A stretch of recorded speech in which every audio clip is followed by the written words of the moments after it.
안녕하세요 여러분. 말씀 묵상 훈련소 두 번째 시간입니다.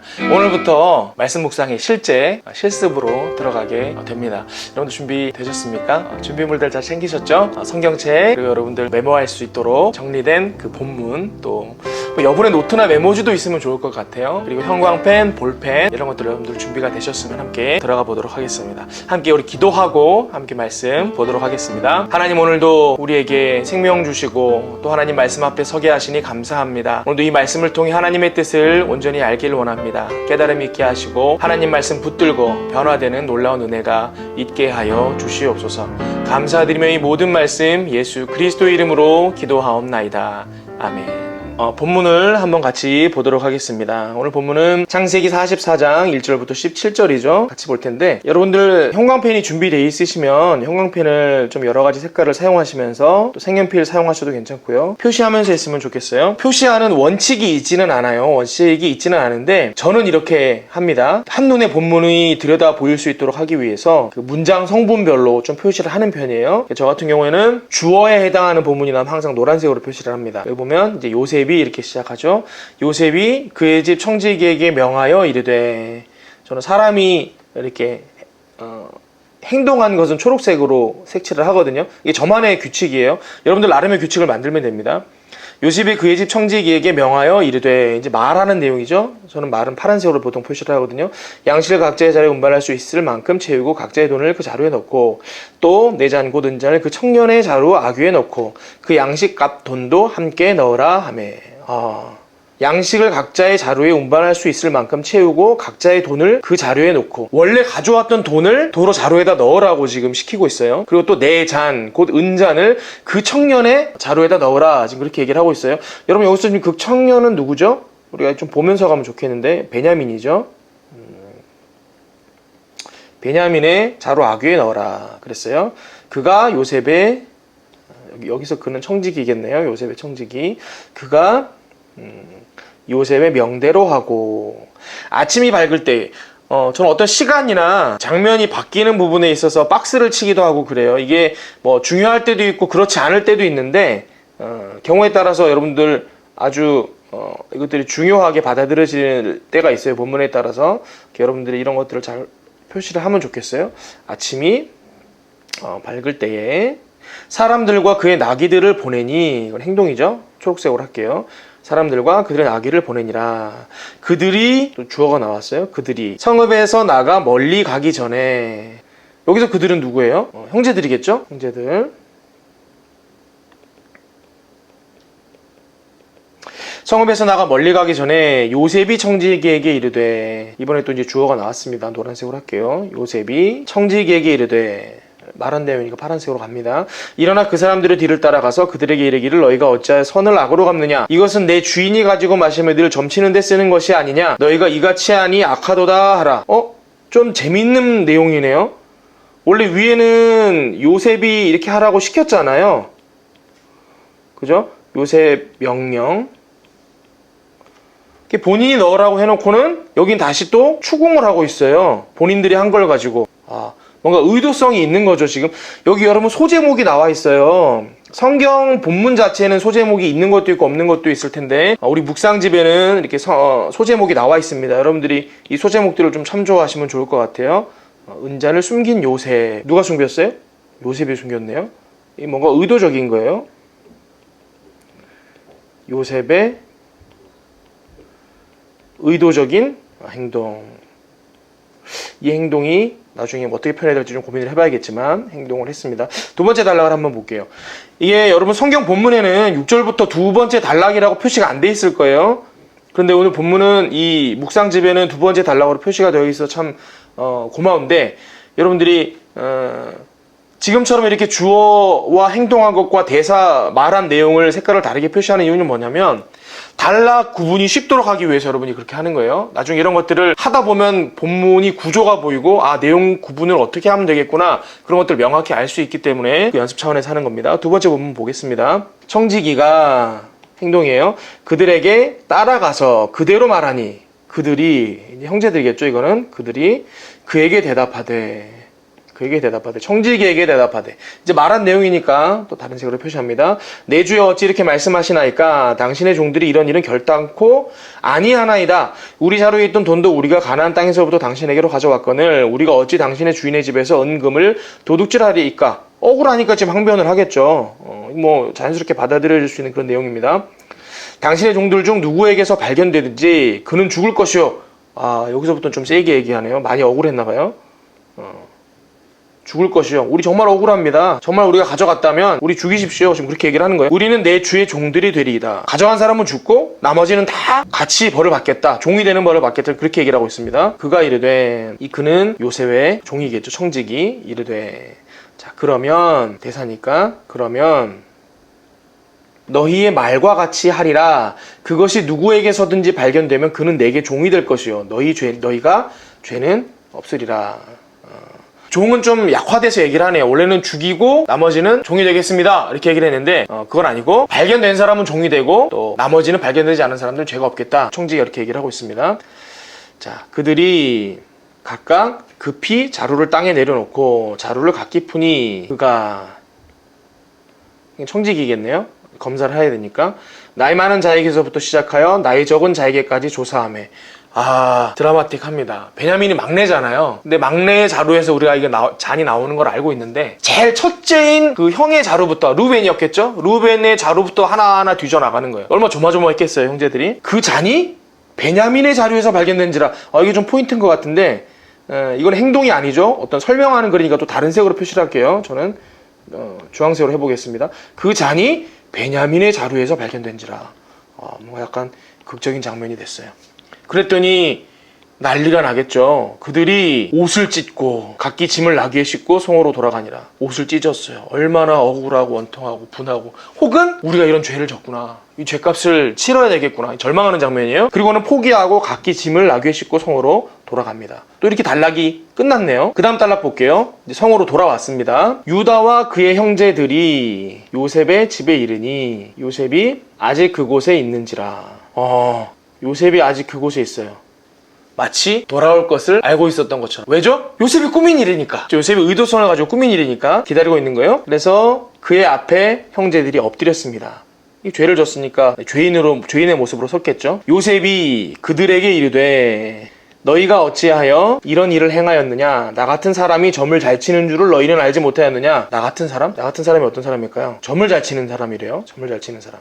아마 이런 표현이었을 것 같아요. 요셉이 총리였잖아요. 근데 당시 고위급 어떤 의사결정을 해야 되는 사람들 같은 경우에는 더 종교적인 시대였을 때, 정치와 종교가 분리되지 않고 또 사람들의 모든 사고관념이 종교적이었던 시절에는 이런 식으로 점을 치는, 우리가 오늘 말로 표현하면 점 치는 게 좀 뭔가 부정적이지만 신의 뜻을 분별하는 방법으로 쓰는 거예요. 여러분, 그 제사장의 복제 규정에 보면 우림과 둠밈이라고 주사위 같은 것들 두 알을 제사장의 옷에 품게 되어 있어요. 그것도 뭐냐면 하나님의 뜻을 분별하고자 할 때 제사장들이 소위 말해 점을 치는 거예요. 주사위를 던져서 하나님의 뜻을 분별하고자 할 때 썼던 그런 도구가 제사장의 옷 속에도 있었어요. 아마 그런 의미인 것 같아요. 그래서 이 요셉이 점 치는 행위를 할 때 아마 그 잔에다가 뭐 이렇게 주사위든지 뭘 넣어서 이렇게 해서 던지거나 그런 일을 했던 것 같아요. 그래서 내가 그 잔을 얼마나 자주 쓰는 사람인지 너희들 알지 못하느냐, 지금 그런 표현으로 여러분 이해할 수 있겠습니다.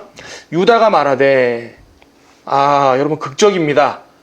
유다가 또 이야기하는 거예요. 유다가 지금 사실은 요셉이 팔려나갈 때 요셉을 살리자고 말했던 사람이잖아요. 유다가 또 얘기를 하는 거예요. 유다가 말했습니다. 우리가 내 주께 무슨 말을 하오리까? 무슨 설명을 하오리까? 우리가 어떻게 우리의 정직함을 나타내리까?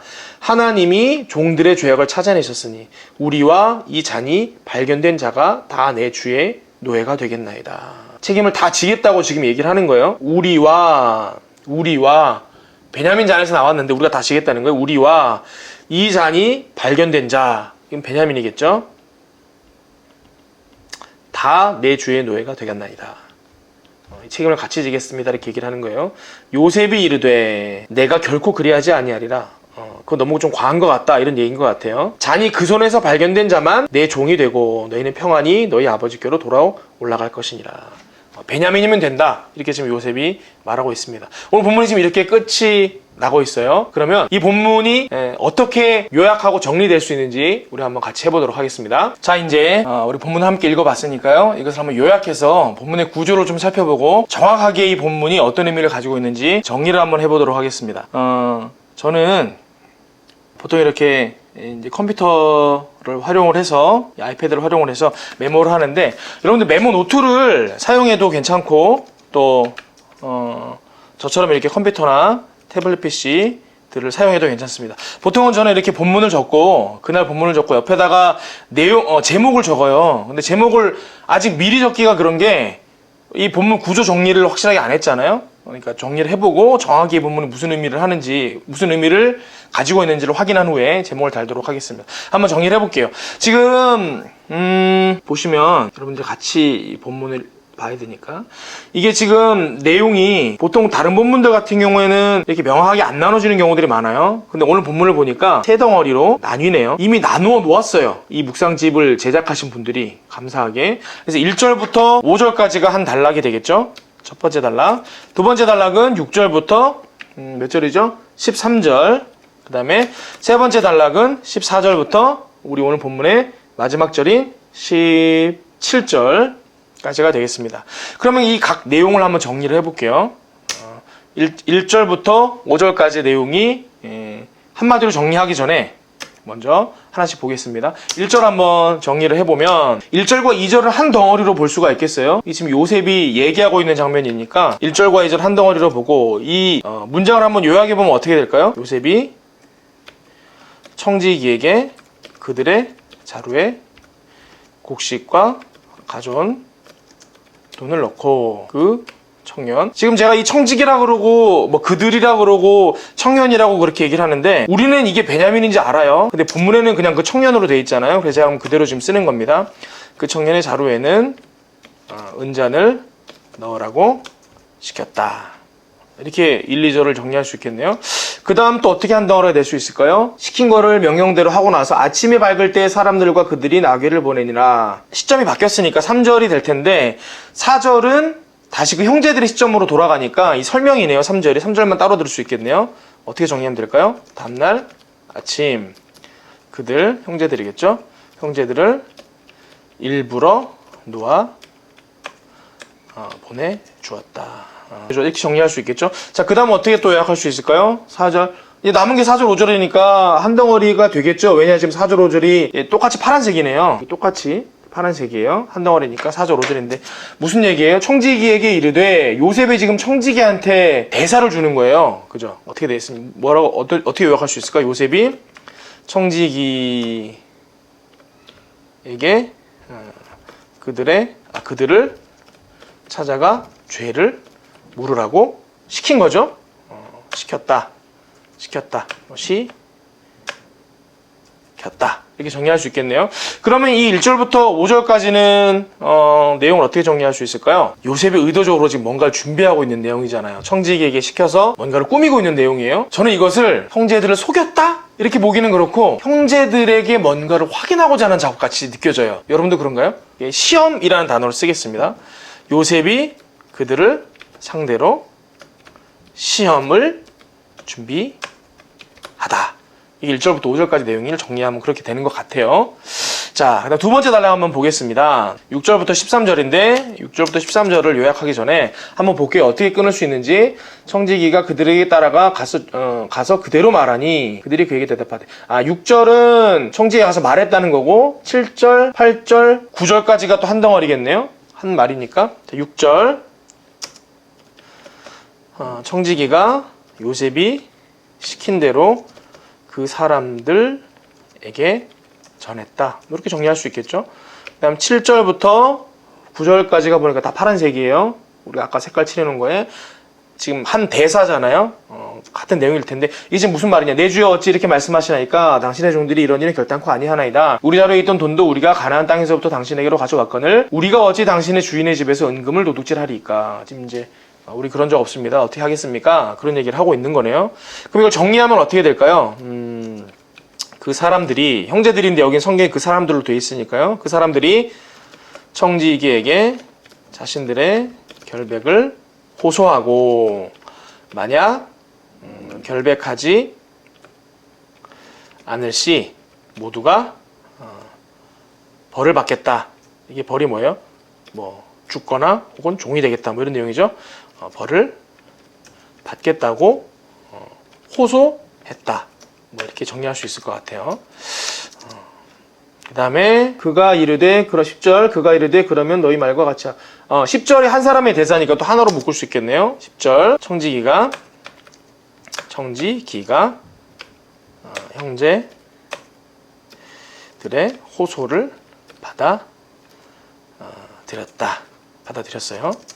11절은 보니까 그 형제들이 자루를 각계 그 땅에다 내려놓고 푸는 장면이에요. 11절을 따로 띄어서 볼 수 있겠네요. 그 사람들이 자루를 풀어 보여주었다. 자, 12절부터 나이 많은 사람부터 시작했는데 그게 베냐민에서 나온 장면이네요. 그죠? 제가 보니까 11절, 12절 다 같이 묶어도 되겠네요. 11절, 12절 묶어서 볼게요. 그 사람들이 자루를 풀어 보여주었고, 줄이면 은자는 베냐민의 자루에서 발견됐다. 그래서 발견되었다. 이렇게 정리할 수 있겠어요?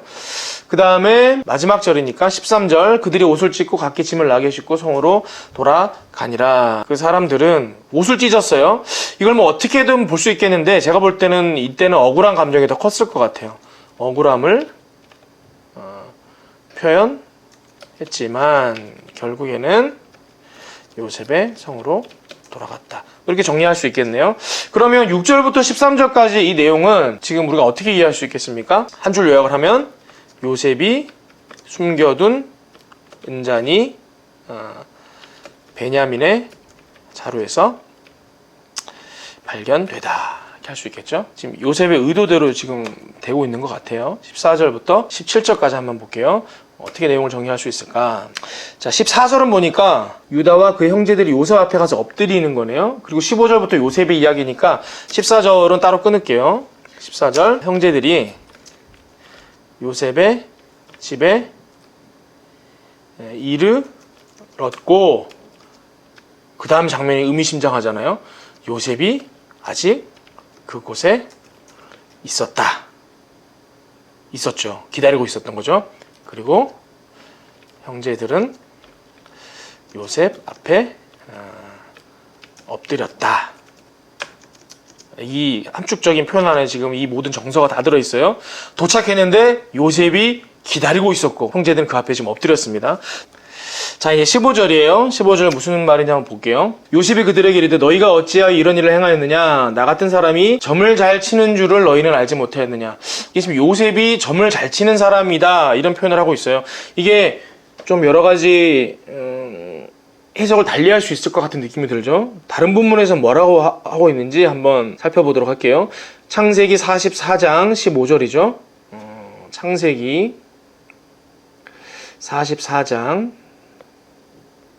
15절.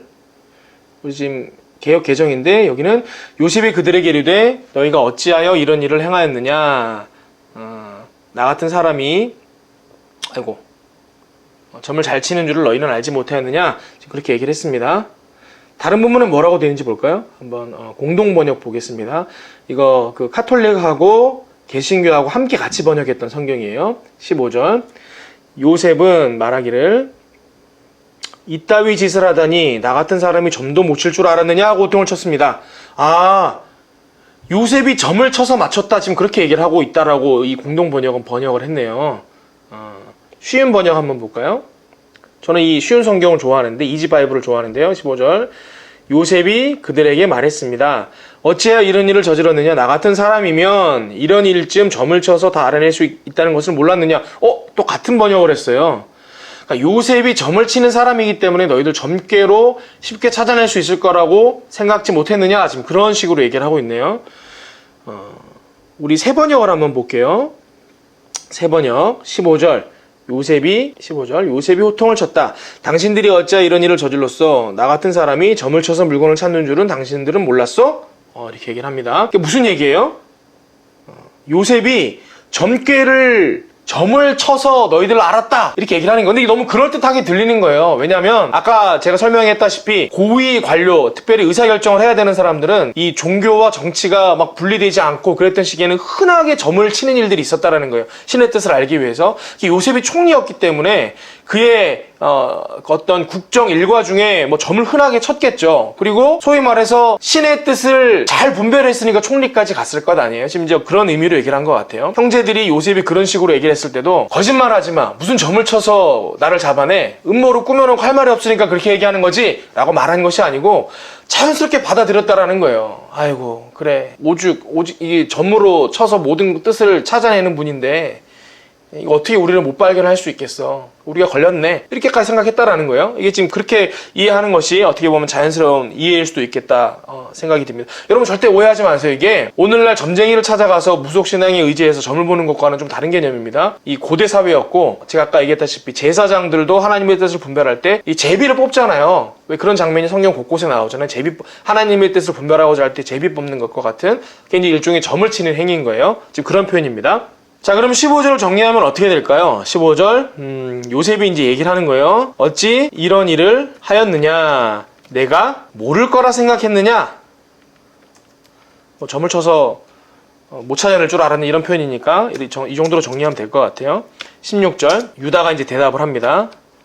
뭐라고 대답하죠? 16절 보니까 유다가 말하되 우리가 내 주께 무슨 말을 하오리까 무슨 설명을 하오리까 우리가 어떻게 우리의 정직함을 나타내리까 할 말이 없습니다. 지금 그렇게 얘기를 하는 거예요. 하나님이 종들의 죄악을 찾아내셨으니 의미심장한 표현이 나왔어요. 하나님이 종들의 죄악을 찾아내셨으니 이게 뭔가 음모나 혹은 누군가의 악심 때문에 이런 일이 일어난 게 아니고 하나님께서 우리의 죄를 찾아내셨기 때문에 일어난 일입니다 라고 지금 유다가 얘기를 하네요. 저는 여기에 두 가지 의미가 있는 것 같아요. 하나는 우리는 몰랐는데 우리가 은잔을 훔쳤었네요 라고 말하는 걸 수도 있겠지만 이 창세기가 기록되고 요셉의 스토리가 기록되고 있는 과정을 볼 때 지금 유다가 베냐민을 잃을 수도 있는 이 상황을 만나면서 요셉을 잃었을 때의 그 일이 떠오른 것 같아요. 요셉을 형제들이 팔아넘겼잖아요. 근데 하나님께서 그때의 일들을 다 드러내셔서 우리로 이 죄값을 지금 치르게 하시는 것 같습니다 라고 지금 유다가 고백을 하는 걸로 저는 보여집니다. 찾아내셨으니 그래서 우리와 이 잔이 발견된 자가 다 내 주의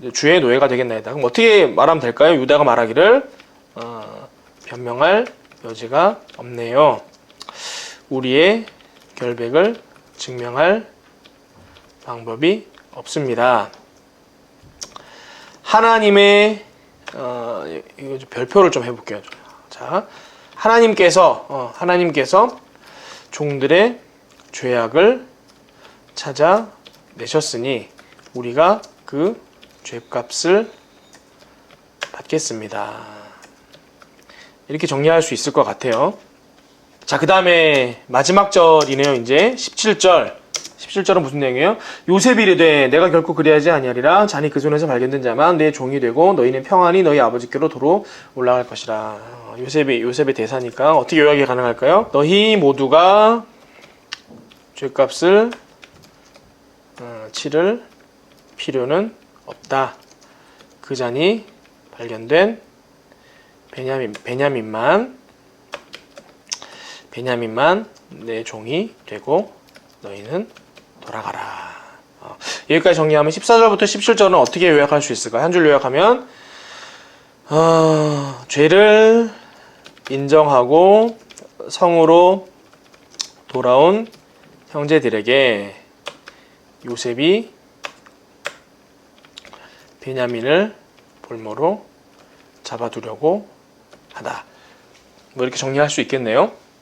자, 그러면 단락을 좀 구분해서 보니까 이 창세기 본문 같은 경우는 쉬운 본문이에요. 여러분 이 스토리가 좀 단순하게 진행이 되잖아요. 그래서 우리가 본문을 읽고 뜻을 이해하는데 어려움을 겪는 그런 본문은 아니에요. 이렇게 보니까 세 단락으로 구분되어 있는데 첫 번째 단락은 어떤 내용이에요? 요셉이 형들을 시험하려고 뭔가를 꾸미는 거예요. 시험을 하는 장면이고 6절에서 13절 두 번째 단락에는 그 시험을 받는 장면이 나와요. 시험을 준비된 시험이 형제들이 그 시험을 당하는 장면이 나오고 14절에서 17절에는 그 시험대에 올라서서 요셉과 이 형제들이 마주하는 장면. 결국 이 시험 당하는 이야기. 아마 월요일 본문에는 이 시험의 결과가 어떻게 되는지가 나오겠죠. 그러나 오늘 본문의 핵심은 시험에 대한 얘기인 것 같아요. 요셉이 형제들을 시험하다. 저는 이 창세기 44장 1절부터 17절을 제목을 정한다면 요셉이 준비한 시험, 이렇게 정리할 수 있을 것 같아요. 시험이라고. 여러분, 이 본문에서 우리가 이제 지금 관찰까지 여기 끝낸 거예요. 첫 번째 단계 관찰을 한 건데, 두 번째 단계 연구. 연구는 본문을 읽으면서 우리가 다른 번역본도 찾아보고 또 여러 가지 고민들을 해보고 또 제가 제사장 이야기들도 하고 그랬잖아요. 이런 것들이 이해가 안 될 때는 사실은 다른 자료들을 찾아서 공부를 해야 되는 거예요. 이 연구 과정까지도 동시에 지금 관찰과 연구가 끝났습니다. 우리가 이제 두 번째 단계까지는 온 거예요. 관찰과 연구를 동시에 했잖아요. 그럼 세 번째 단계가 뭐예요? 묵상이에요, 묵상.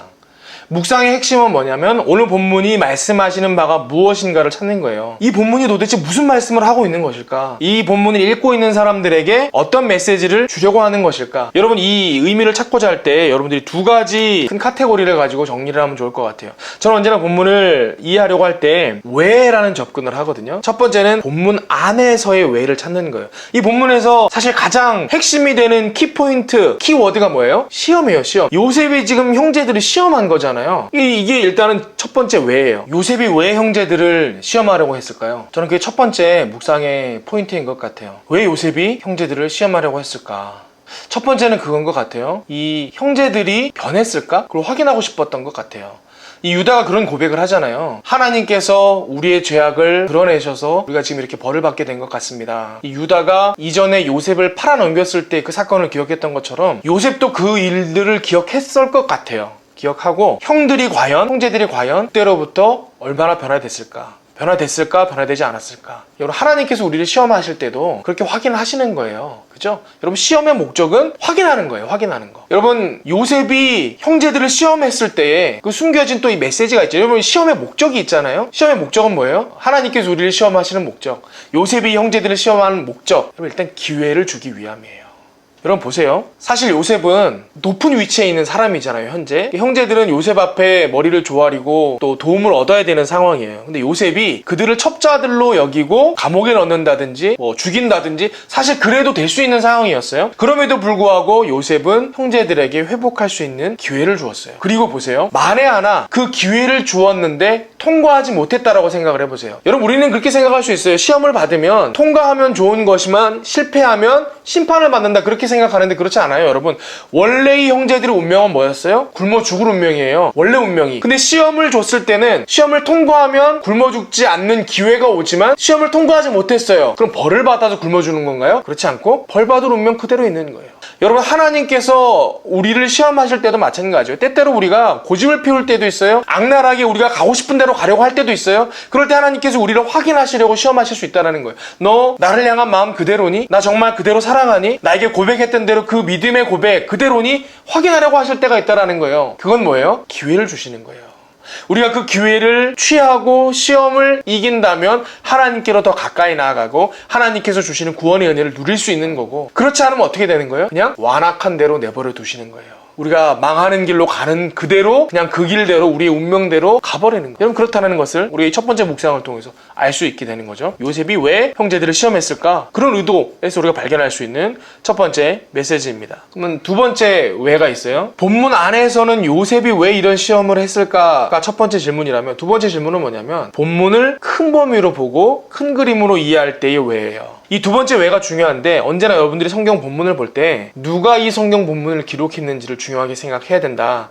제가 그렇게 말씀드린 적이 있을 거예요. 왜냐? 저자는 항상 어떠한 의도를 가지고 글을 쓰는 거거든요. 여러분, 창세기는 누가 썼다라고 주로 이야기를 하죠? 이제 모세가 썼다라고 얘기를 합니다. 우리가 모세 오경 중에 첫 번째 책이잖아요. 학자들에 따라서는 이걸 어떻게 모세가 쓰느냐, 훨씬 후대에 기록된 책인데 라고 말씀하시는 분들도 있어요. 저는 저 나름대로 정리하기를 모세가 직접 썼던지 아니면 모세로부터 구전된 이야기를 후대의 사람들이 정리해서 썼던지, 결국은 이 모든 창세기와 이 모세 오경의 내용들의 그 스토리의 연계와 의도는 누구의 의도인 거예요? 이 모세의 의도다. 저는 그렇게 보는 게 정확하다라고 보는 거예요.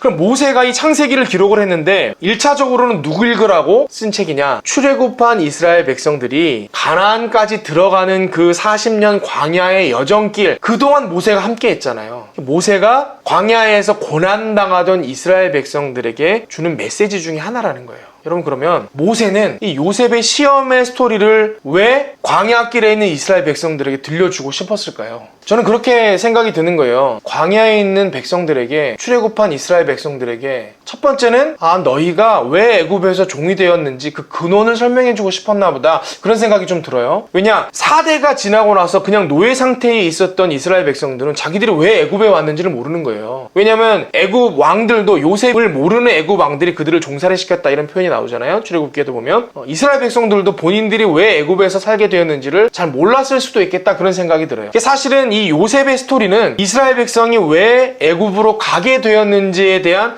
그 스토리를 다 전반적인 이야기를 들려주는 장면이에요. 여러분, 그렇게 이해할 수 있겠죠? 모세가 그렇게 얘기를 하는 거예요. 너희가 왜 애굽에서 살게 되었는 줄 아느냐? 내가 그 이야기를 해줄게 하면서 쭉 이야기를 해주는 거예요.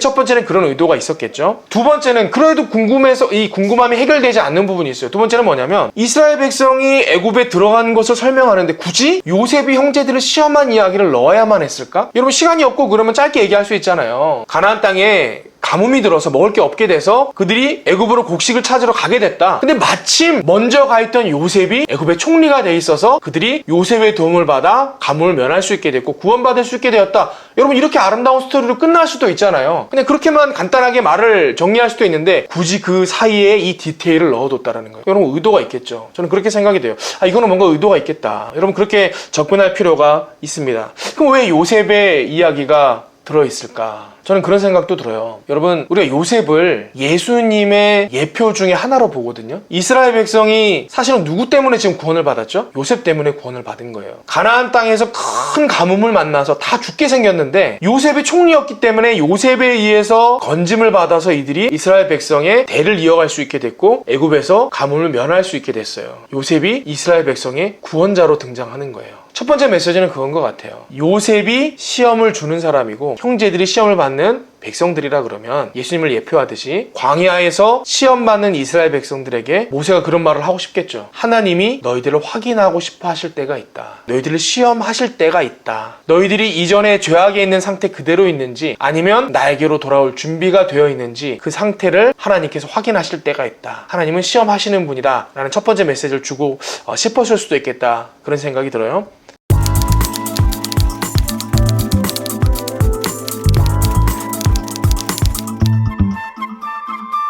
또 한 가지는 또 이런 생각도 들죠. 애굽에서 건짐을 받았잖아요. 사실 이스라엘 백성의 역사는 출애굽하면서부터 시작이 되는 거예요. 출애굽하면서부터 그들이 하나님의 백성이 되고 언약의 관계가 되고 하나님과 언약 백성의 그 계약 관계가 맺어지는 거거든요. 광야에 있는 이스라엘 백성들의 마음 가운데에는 이 애굽은 그냥 어떤 곳이에요? 자기들이 종으로 살던 곳이에요. 근데 모세가 그렇지 않다. 애초에 하나님께서 이 창세기 전반에 나온 이야기에서 밝혀진 바처럼 하나님께서 너희를 애굽으로 보내셨다. 그 보내신 분이 하나님이시다. 그런데 애초에 보내실 때도 노예 삼으려고 보내신 거예요? 아니에요. 구원하시려고. 구원하기 위해서 애굽으로 보내셨다라는 거예요. 여러분, 가나안 땅에 있었으면 이스라엘 백성들 다 죽었잖아요. 그런데 그 가뭄 속에 있을 때, 죽을 뻔한 가뭄 속에 있을 때 요셉을 통해서 건져내시는 구원을 행하셨는데 그 구원의 행위 가운데 애굽으로 들어가게 된 스토리가 있는 거예요. 저는 광야에 있는 이스라엘 백성들이 이 이야기를 접했을 때 그렇게 받아들였을 것 같아요. 하나님께서 우리를 애굽에 쳐넣지만 않으셨으면 우리가 종살이 안 했을 텐데 라고 생각했던 이스라엘 백성들이 다시금 깨닫게 되는 거죠. 그게 아니었구나. 하나님이 우리를 종살이 하게끔 만드셨다라고 생각했는데 그게 아니고 그것 또한 하나님의 구원의 역사였구나. 여러분, 그런 깨달음이 있지 않았겠어요? 만약 그런 깨달음이 있는 이스라엘 백성이었다 그러면 광야에서 만나는 다른 시험들을 만날 때 여러분 어떻게 받아들일 수 있을까요? 이것이 지금 내 눈에는 시험으로 보이지만 하나님의 손에서는 또 다른 구원의 역사일 수 있어. 여러분, 그런 믿음이 있지 않겠어요? 저는 오늘 본문 안에 그런 메시지가 있다라고 생각되어져요. 모세가 광야길에 있는 이스라엘 백성들에게 하나님은 시험하시는 분이시고 그 시험을 통해 너희를 구원하기를 원하시는 분이죠 라는 메시지를 주고 있다.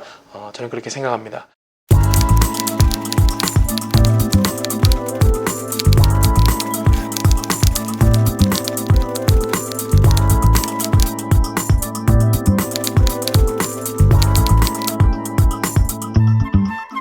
여러분 제가 지금 시간이 없어서 정리를 못했는데 여러분들이 멘트 요약을 이 본문 요약을 쭉 하신 이후에는 그 밑에다가 이 묵상의 내용들을 쭉 적으셨으면 좋겠어요.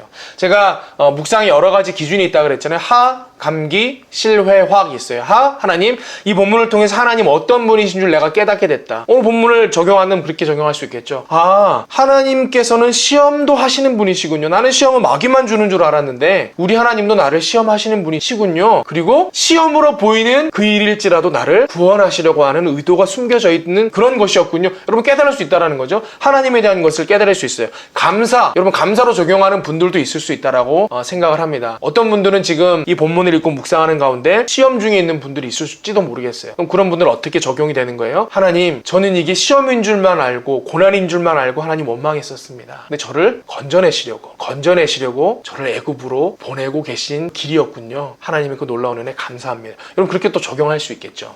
기도, 여러분 이 묵상을 통해서 기도로 넘어갈 수 있는 분들도 있을 거예요. 제가 시간이 없어서 뒤에 하나하나 다 적용하진 않겠지만 오늘 본문을 묵상한 이후에 여러분들이 이와 같이 하, 감기, 실회, 화 6가지 기준에 의해서 적용하는 과정이 반드시 필요합니다.